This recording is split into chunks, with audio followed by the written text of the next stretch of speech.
मोदी मोदी मोदी मोदी मोदी मोदी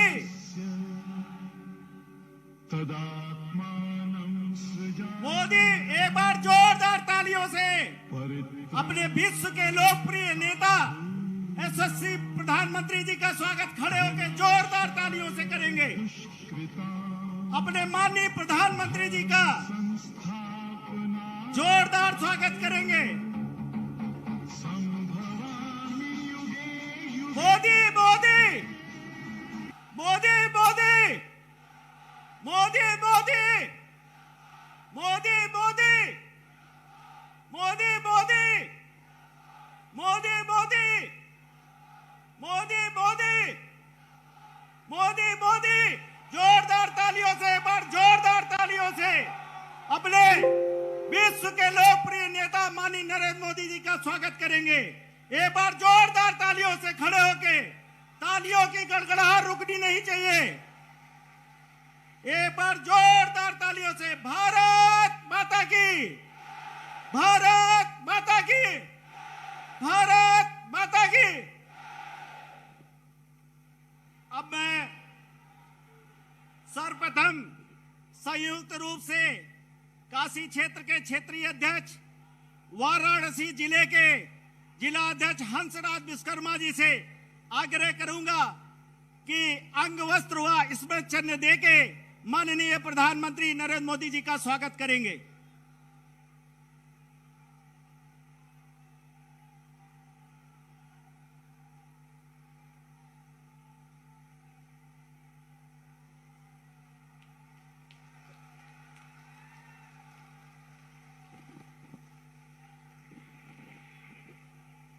अब मैं भारत की 130 करोड़ जनता में भारतीय होने के गर्व को जागृत करने वाले विश्व के लोकप्रिय नेता, देश के यशस्वी प्रधानमंत्री माननीय नरेंद्र मोदी जी के स्वागत भाषण के लिए अपना दल की राष्ट्रीय अध्यक्ष, केंद्रीय राज्य मंत्री बहन अनुप्रिया पटेल जी से को आमंत्रित करता हूं।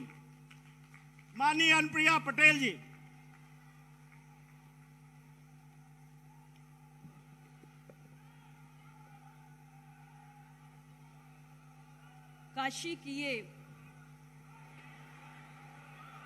काशी की ये पवित्र धरती, जिसने देश को माननीय प्रधानमंत्री जी के रूप में एक अमूल्य धरोहर सौंपी है। एक ऐसे प्रधान सेवक जिन्होंने मां गंगा के बुलावे पर काशी आकर पूरे देश का कायाकल्प करने में स्वयं को खपा दिया। ऐसे माननीय प्रधानमंत्री जी, जिनके विचारों की ऊंचाई और जिनके शब्दों की गहराई विपक्षियों को अक्सर निरुत्तर करने का काम करती है। ऐसे प्रधानमंत्री जी, जिन्होंने मन की बात करके देशवासियों की आत्मा को छूने का काम किया है। दुनिया के सबसे बड़े कोरोना टीकाकरण अभियान के महानायक और देश के सर्वस्पर्शी संतुलित विकास को नए स्वरूप में परिभाषित करने वाले, अपने अथक परिश्रम क्षमता से युवा पीढ़ी को चकित और प्रेरित करने वाले आत्मनिर्भर भारत के जनक, युग पुरुष, प्रेरणादायी एवं विराट व्यक्तित्व के स्वामी, हम सब के चहेते माननीय प्रधानमंत्री जी और इस काशी के सांसद परम आदरणीय श्री नरेंद्र मोदी जी का मैं आज आप सब की ओर से बहुत बहुत अभिनंदन, स्वागत, वंदन करती हूं। मंच पर विराजमान भारतीय जनता पार्टी के यशस्वी प्रदेश अध्यक्ष बड़े भाई श्री स्वतंत्र देव सिंह जी, उत्तर प्रदेश सरकार में मंत्री मेरे भाई अनिल राजभर जी, काशी क्षेत्र के अध्यक्ष भाई महेश श्रीवास्तव जी और सभी सम्माननीय विधायकगण, हमारे प्रत्याशीगण, हमारे जिला अध्यक्षगण और यहाँ पर उपस्थित ये इतना बड़ा जन सैलाब, वाराणसी की ये धरती मेरे लिए भी ईश्वर के किसी वरदान से कम नहीं है। मुझे वो वक्त याद है जब अपना दल के संस्थापक डॉक्टर सोनेलाल पटेल जी का दुखद निधन हुआ था और अपना दल, हमारी पार्टी संकट के दौर से गुजर रही थी। उस वक्त वाराणसी की जनता ने मुझे बहुत सारा अपनापन दिया, स्वीकारता दी, पहचान दी और आगे बढ़ने का साहस भी दिया। आज ये आप सबका शुभाशीष है। आपने जो मुझे पहचान दी है, उसके कारण आज मैं दुनिया के सबसे लोकप्रिय राजनेता माननीय प्रधानमंत्री जी के मंत्री परिषद की सदस्य के रूप में आपके बीच यहाँ पर खड़ी हूँ। मैं वाराणसी की जनता की आजीवन ऋणी रहूंगी। आज अगर डॉक्टर सोनेलाल पटेल जी के जाने के बाद हम अपना दल का विस्तार पूरे प्रदेश में कर पाए हैं, तो ये सब कुछ आपके वाराणसी की जनता के शुभ आशीष से ही संभव हुआ है। इसलिए मैं जीवन भर आपकी कर्जदार रहूंगी। मैं आप सबसे ये भी कहना चाहती हूं कि आपने इतने वर्षों तक जिन दलों के बारे में ये सोचा कि वो पिछड़ों के रहनुमा हैं, दलितों के रहनुमा हैं, कमजोरों के लिए, हक के लिए लड़ने वाले हैं, मैं आपसे कहना चाहती हूं कि अपनी बहुत बड़ी राजनीतिक ताकत जो उत्तर प्रदेश की जनता ने उन्हें कई कई बार सौंपी, उस ताकत के बावजूद भी पिछड़ों के, दलितों के, कमजोरों के हर सवाल पर वो खामोशी रहे। उन्होंने उन सवालों के साथ कभी न्याय नहीं किया, चाहे वो नीट की परीक्षा में एमबीबीएस और पीजी के एडमिशंस में पिछड़ों के आरक्षण को लागू करने का विषय हो, चाहे वो पिछड़ा वर्ग मंत्रालय बनाने का विषय हो, चाहे न्यायपालिका में कमजोरों की भागीदारी का विषय हो, या नौकरियों में वंचित वर्गों के बैकलॉग को पूरा करने का विषय हो, या प्रतियोगी परीक्षाओं में पिछड़ों के जो कट ऑफ अंक की विसंगति है इसको दूर करने का विषय हो। किसी विषय के साथ उन्होंने न्याय नहीं किया, लेकिन पिछड़ों का अगर सच में ख्याल किसी ने किया है, उनकी चिंता किसी ने की है, तो देश के यशस्वी प्रधानमंत्री माननीय नरेंद्र मोदी जी ने की है। अगर गरीब कल्याण की चिंता किसी ने की है तो माननीय प्रधानमंत्री जी ने की है। अगर उत्तर प्रदेश के विकास की और देश के विकास की चिंता किसी ने की है तो माननीय प्रधानमंत्री जी ने की है। और इसलिए मैं आप सबसे आज आग्रह करना चाहती हूं कि उत्तर प्रदेश का ये चुनावी संग्राम अपने अंतिम दौर पे पहुंच चुका है और चुनावी चक्रव्यूह का अब अंतिम द्वार भेदना बाकी है।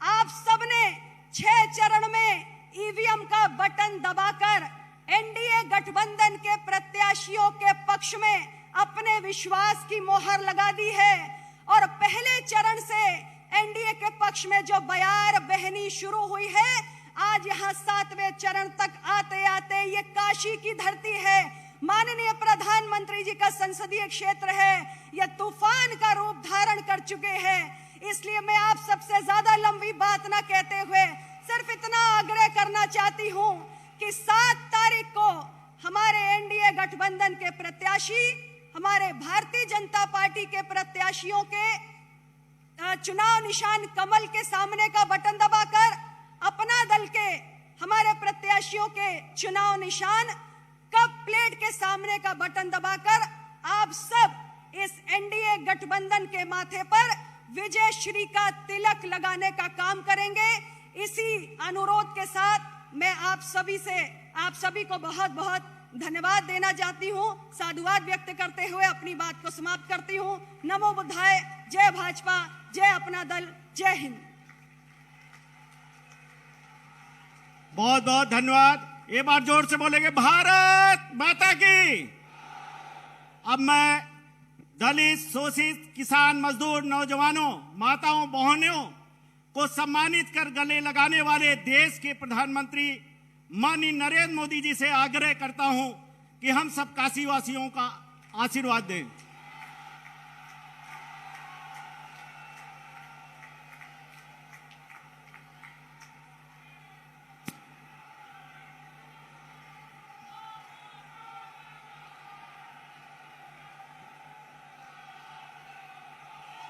हर हर महादेव, हर हर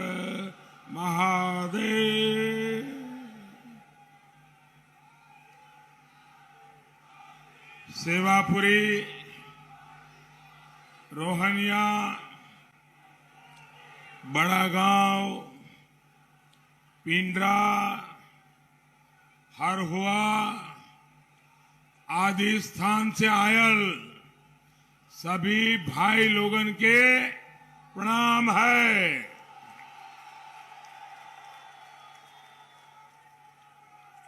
हमें याद हो कि 14 के चुनाव के पहले यही खजूरी से विजय का डंका पूरे देश में आप लोग बजाते रहे।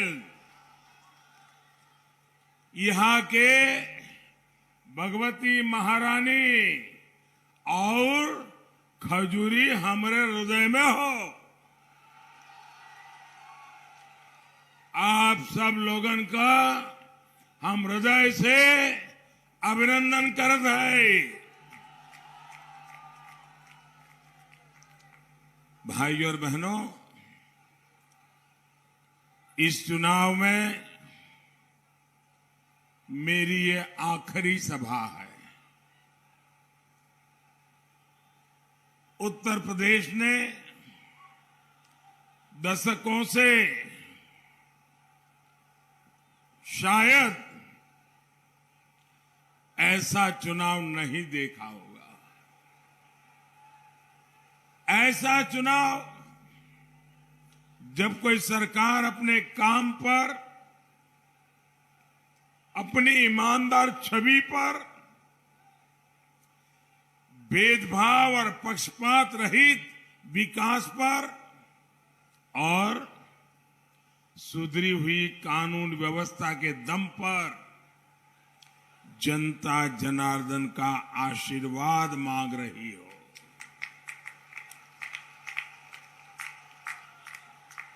मुझे एक इंटरव्यू में मीडिया ने पूछा था, तब मैंने कहा था ये चुनाव प्रो इनकम्बेंसी चुनाव है और सबसे बड़ी बात, जनता भी खुद ही बाहर निकलकर इस सरकार की वापसी का झंडा बुलंद कर रही है। कोरोना से लेकर काशी तक, बांदा से लेकर बहराइच तक डबल इंजन की सरकार की ही हुंकार एक एक नागरिक कर रहा है। पूरा यूपी बिना बटे एकजुट होकर कह रहा है, आएगी तो भाजपा ही, आएंगे तो योगी ही। यूपी के लोग यूपी को गुंडागर्दी, मनचले, माफिया, भ्रष्टाचार, भाई भतीजावाद, अवैध कब्जे देने वाली गौर परिवारवादियों को पूरी तरह नकार चुके हैं। साथियों, आप मुझे बताइए, जो सिर्फ और सिर्फ अपना परिवार का भला करे, क्या ऐसे लोगों का आप साथ देंगे क्या? जो गौर परिवारवादी है, इनका साथ दोगे क्या? साथियों, ये गौर परिवारवादी की एक खास आदत है। ये जो बोलते हैं वो करते नहीं, और जो नहीं बोलते वही करते हैं। अब मुझे बताइए, ये गौर परिवारवादियों ने कभी अपने घोषणा पत्र में लिखा था कि वो दंगे करवाएंगे? लिखा था, लेकिन किया क्या? दंगे कराना इनके घोषणा पत्र में नहीं था, लेकिन इन्होंने 5 साल दंगे ही दंगे करवाए। अवैध कब्जे और लूट खसूट इनके घोषणा पत्र में नहीं था। इनकी यही सबसे बड़ी उपलब्धि रही। स्कूलों, थानों, दफ्तरों में भाई भतीजावाद, कर्मचारियों का शोषण, ये उनके घोषणा पत्र में नहीं था। लेकिन इस पर इन्होंने मन से पूरी ताकत से काम किया। आज एक तरफ डबल इंजन का डबल बेनिफिट है, जिसका लाभ यूपी का हर नागरिक उठा रहा है। दूसरी तरफ गौर परिवारवादियों की कोरी घोषणाएं हैं जो कभी पूरी ही नहीं हो सकती। जान ले, बनारस में सब गुरु केहू नहीं चेला। यहां तो झूठ भरे बिल्कुल नहीं चलता। इसलिए लोग कह रहे हैं जो आज यूपी की सेवा कर रहे हैं वही अपना काम जारी रखेंगे। साथियों, चिर पुरातन काशी की आत्मा को बनाए रखते हुए कायाकल्प हो सकता है, ये विश्वास आज हर जगह दिखता है। मां गंगा हो, मां अन्नपूर्णा हो, काशी विश्वनाथ धाम हो, दिव्यता का, भव्यता और आधुनिकता से साक्षात्कार आज हर कोई अनुभव कर रहा है। पर्याप्त बिजली, बिजली के तारों का जो जाल था, उस जाल से मुक्ति, पानी की किल्लत से मुक्ति, चौड़ी होती सड़कें, नए हाईवे, नए पुल, नए फ्लाईओवर, पूरा वाराणसी जिला बदलाव की राह पर है। वाराणसी के 3.25 लाख किसान परिवारों के बैंक खाते में 450 करोड़ रुपए, 450 करोड़ रुपए पीएम किसान निधि के माध्यम से छोटे किसान के खाते में पहुंच गए। 450 करोड़ रुपया। इसके अलावा rice research centre, cargo centre और नए डेयरी प्लांट से, नए गोवर्धन प्लांट से किसान और पशुपालकों की सुविधाएं भी बढ़ी हैं। किसान की लागत कम हो, मुनाफा अधिक हो, धरती मां और मां गंगा दोनों केमिकल से मुक्त हो, ऐसी प्राकृतिक खेती गंगा किनारे हो। इस पर 10 मार्च चुनाव नतीजे के बाद तेज गति से काम किया जाएगा। आधुनिक हस्तकला संकुल, बिना गारंटी के ऋण, आधुनिक मशीनें, ये बुनकरों, हस्तशिल्पियों को नई उम्मीद दे रहे हैं। आंख के इलाज से लेकर कैंसर जैसी गंभीर बीमारी का इलाज पहले मुंबई दिल्ली दौड़ना पड़ता था, आज काशी में हो रहा है भाइयों, काशी में हो रहा है। और ये इलाज भी आयुष्मान योजना की वजह से गरीबों के लिए मुफ्त है। यही तो विकास है जो आज दिखता है, और ये विकास बिना भेदभाव सबके लिए है। वाराणसी को देखकर पूरे पूर्वांचल में विकास का विश्वास पैदा हुआ है। भाई और बहनों, 21वीं सदी का ये तीसरा दशक पूरी दुनिया के लिए नई चुनौतियां, अभूतपूर्व संकट लेकर आया है। लेकिन भारत ने तय किया है कि इस अभूतपूर्व संकट को, इन चुनौतियों को हम अवसर में बदलेंगे। ये संकल्प सिर्फ मेरा नहीं है, सिर्फ सरकार का नहीं है, ये हिंदुस्तान के 130 करोड़ नागरिकों का है, आप सभी का है, पूरे उत्तर प्रदेश का है, पूरे देश का है। मुझे बहुत खुशी है कि बीते 7 सालों में राष्ट्रहित, भारत हित को सर्वोच्च प्राथमिकता देते हुए अनेक क्षेत्रों में अनेकविध काम हो रहे हैं। यही संकट काल में देश की ताकत बन रहा है। जिसका जितना सामर्थ्य है वो उसको राष्ट्रहित में समर्पित कर रहा है।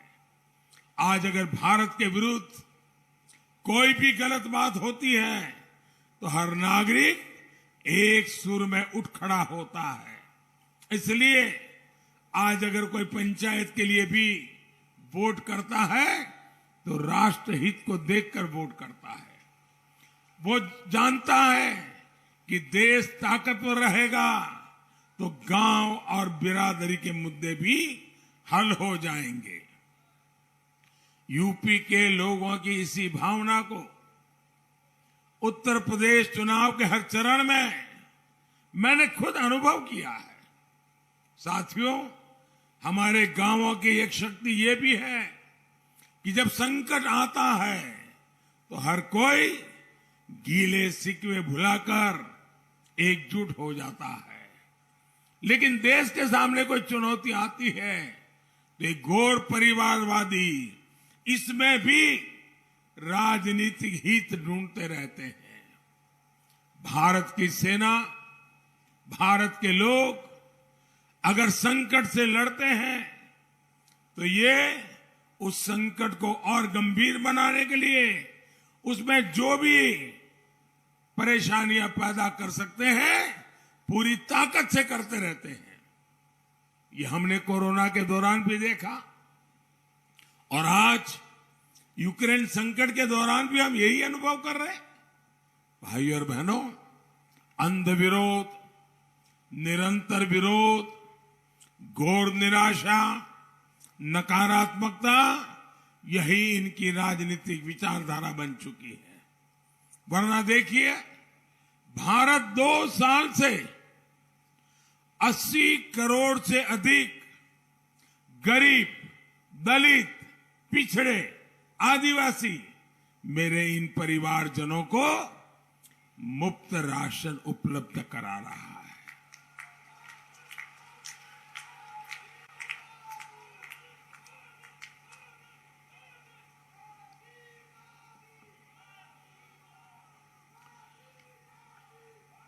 पूरी दुनिया हैरान है, इतना बड़ा काम।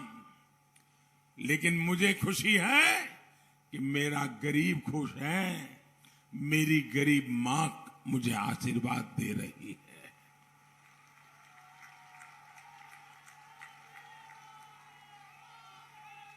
इतना बड़ा कोरोना काल, अर्थव्यवस्था चरमरा जाना, दुनिया भर में संकट, गरीब परिवार की कौन सुनेगा? भाइयों बहनों, देश के खजाने पर कितना ही बोझ क्यों ना आ जाए, लाखों करोड़ रुपए क्यों न खर्च हो जाए, लेकिन मैंने तय किया था गरीब के घर में चूल्हा जलता रहना चाहिए। गरीब मां का बच्चा भूखा सोना नहीं चाहिए। और इसलिए 2 साल से हिंदुस्तान में आजादी के बाद कभी भी ऐसी सेवा नहीं हुई है जो सेवा करने का सौभाग्य आप सबने मुझे दिया है। लेकिन भाइयों बहनों, ये घोर परिवारवादी देश के इस सामर्थ्य को भी कमतर करने में जुटे हैं। दुनिया का कोई भी बड़े से बड़ा समृद्ध से समृद्ध देश 100% कोरोना टीकाकरण मुफ्त टीकाकरण के नजदीक भी नहीं पहुंचा है। कई देशों में टीकाकरण के विरोध में धरने प्रदर्शन चल रहे हैं। भारत का हर नागरिक शांति से मुफ्त टीका लगा रहा है। भाइयों बहनों, जरा हाथ ऊपर करके मुझे बताइए, आपका टीका लगा है? आप सबका टीका लगा है? अच्छा, मुझे बताइए, दुनिया में तो टीके लगाने के लिए हजारों रुपया खर्च होता है। आपको कोई खर्चा हुआ है क्या? टीका लगाने का कोई खर्चा हुआ है क्या? आपको एक पैसा भी देना पड़ा है क्या? आपके जेब से 1 रुपया निकालना पड़ा है क्या? भाइयों बहनों, 130 करोड़ से अधिक भारतीयों के गौरव काल के लिए भी ये लोग घोर परिवारवादी राजनीति के रंग में रंगे लोग राष्ट्र नीति को न कभी समझ पाए हैं, न पचा पाए हैं। इतना बड़ा काम, 130 करोड़ देशवासियों का इतना बड़ा सहयोग, टीकाकरण अभियान पूरी दुनिया में अद्भुत चला हो, लेकिन उनके मुंह से एक सही शब्द निकला है क्या? एक अच्छी बात निकली है क्या? अरे इसमें भाजपा कहां थी? ये तो सीधा सीधा गरीब के बच्चों को बचाने का काम था। क्या उसमें भी तुम्हें तकलीफ हो रही थी? भाइयों बहनों, इन घोर परिवारवादियों की सोच यही है कि जो देश के लिए अच्छा हो उसे वो पसंद ही नहीं करते। साथियों, हमने स्वच्छ भारत मिशन शुरू किया, 10 करोड़ से ज्यादा शौचालय बनाए। इससे फायदा गांव की गरीब, दलित, पिछड़े परिवार की बहनों को सबसे अधिक हुआ। अब मुझे बताइए, और मैं तो उत्तर प्रदेश की माताओं का आभार मानूंगा, क्योंकि उत्तर प्रदेश की मां बहनों ने मुझे कहा कि शौचालय नहीं, ये तो इज्जत घर है, इज्जत घर।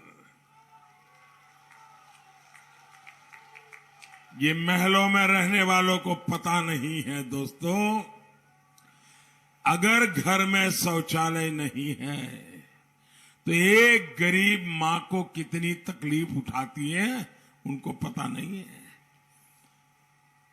एक तरफ समाज और इज्जत की मर्यादाओं में जीने का संस्कार, और दूसरी तरफ मुसीबत। हमारे गांवों में, शहरों में भी हमारी गरीब माताओं बहनों को अगर शौचालय जाना है, शौच के लिए जाना है, तो सूरज उगने से पहले जल्दी जाने के लिए सोचती है, या तो दिन भर पीड़ा झेलती है, और जब तक शाम को सूरज ढलता नहीं वो शौच के लिए ही जाती है। आप कल्पना कर सकते हो उस मां को पीड़ा कितनी होती होगी, उस मां को तकलीफ कितनी होती होगी। क्या इस मां की तकलीफ दूर करनी चाहिए कि नहीं करनी चाहिए? ऐसी मां की तकलीफ दूर करनी चाहिए कि नहीं करनी चाहिए? कौन करेगा? कौन करेगा? कौन करेगा? कौन करेगा? और इसलिए भाइयों बहनों, आज गरीब के घर में भी शौचालय बनाने का काम हमने पूरे देश भर में चलाया। अब स्वच्छता बढ़ती है तो फायदा किसको होता है भाई? सबसे स्वच्छता बढ़ती है तो गांव में बीमारियां कम होती हैं, बीमारियां कम होती है तो गरीब का बच्चा बीमार होने से बचता है, गरीब का पैसा बचता है। पूरी दुनिया ने स्वच्छता अभियान के लिए भारत की तारीफ की, लेकिन आपने कभी भी इन घोर परिवारवादियों से एक बार भी सुना है कि हां स्वच्छता करनी चाहिए? सुना है क्या?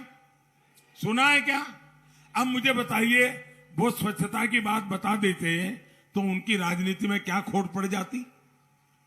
जो समाज के लिए अच्छा है वो उनको मंजूर नहीं है। मोदी आज आत्मनिर्भर भारत, वोकल फॉर लोकल, यानी भारत में बने सामान को अपनाने की बात कर रहा है। जिसे बनाने में मेरे देश के लोगों का पसीना लगा हो, उसी को मैं अपने सर माथे पर लगाता हूं।